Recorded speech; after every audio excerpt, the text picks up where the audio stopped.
এগৰাকী কৰ্মোদ্যমী মহিলাৰ জীৱন সংগ্ৰামৰ কাহিনী এয়া। জীৱনৰ আতবাটতে অকালতে হেৰুৱালে স্বামীক। এতিয়া ঘৰতেই উলিয়াই লৈছে কৰ্মসংস্থাপনৰ বাট। স্বাৱলম্বিতাৰ নিদৰ্শন দেখুওৱা লখিমপুৰ লালুকৰ এই মহিলাগৰাকীৰ নাম জিন্তুমণি কলিতা বিশ্বাস, যি ঘৰতেই প্ৰস্তুত কৰিছে ধূপ আৰু ফেনাইল। স্বামী জীয়াই থাকোঁতেই ক্ষুদ্ৰকৈ আৰম্ভ কৰা ব্যৱসায়ে এতিয়া বহল ৰূপ পাইছে। এই ব্যৱসায়কে সাৰথি কৰি জীৱন যুদ্ধত আগবাঢ়িছে জিন্তুমণি কলিতা বিশ্বাস। গুৱাহাটীৰ পৰা কেঁচা মাল আনি ঘৰতে তৈয়াৰ কৰে সুগন্ধি ধূপ। এই ব্যৱসায়ৰ জৰিয়তে জিন্তুমণিয়ে আন 10জনকো কৰ্মসংস্থাপন দিবলৈ সক্ষম হৈছে। ঘৰতে প্ৰস্তুত কৰা ধূপ বজাৰে বজাৰে বিক্ৰী কৰি নিজৰ পৰিয়াল পোহপালৰ লগতে জিন্তুমণিয়ে কেইবাগৰাকীও মহিলা যুৱকক দেখুৱাইছে স্বাৱলম্বিতাৰ পথ।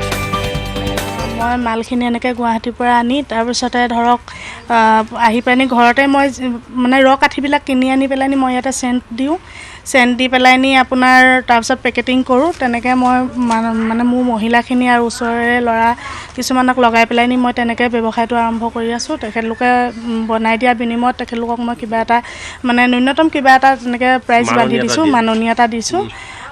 দিয়াৰ পিছত তেখেতলোকৰ দ্বাৰাই সকলোখিনি বস্তু প্ৰস্তুত হয়। হোৱাৰ পিছত মই বিভিন্ন বজাৰলৈ গৈ দোকানে দোকানে গৈ মই বিক্ৰী কৰি আছোঁ। ধূপৰ সমানে সমানে ফেনাইলৰো ব্যৱসায় কৰে জিন্তুমণিয়ে। ঘৰতে তৈয়াৰ কৰে বগা আৰু ক'লা ফেনাইল। মাহে 1000 ডজন ধূপ আৰু 20ৰ পৰা 25 ডজন ফেনাইল বিক্ৰী কৰে জিন্তুমণিয়ে। ধূপ আপোনাৰ 1000লৈকে গুচি যায় মোৰ ডৰ্জন মাহটোৰ ভিতৰত। আপোনাৰ ফেনাইলো তেনেকৈ মই আপোনাৰ 20 ডজন 25 ডজন তেনেকৈ মই মাহটোত এতিয়ালৈকে বিকিবলৈ সক্ষম হৈছোঁ। এইখিনি ফেনাইল আপুনি নিজে বনাইছে? হয় হয়, মই এইখিনি নিজে বনাইছোঁ। কি ফেনাইল আছে এইখিনি? ফেনাইল মোৰ এইটো ফ্ল'ৰ মোচা, যিটো আপোনাৰ লিমন ফ্ৰেছ, এইটো আপোনাৰ ফ্ল'ৰ মোচাৰ কাৰণে। আৰু ব্লেকটো আছে, ব্লেকটো বনাওঁ মই ইতিমধ্যে। ব্লেকটো মোৰ শেষ হৈছে, মোৰ বনোৱা হোৱা নাই। সঁচাকৈয়ে কষ্ট সহিষ্ণু, কৰ্মোদ্যমী আৰু আত্মবিশ্বাসী জিন্তুমণি কলিতা বিশ্বাস আজি দহৰ বাবে আদৰ্শ। কেমেৰা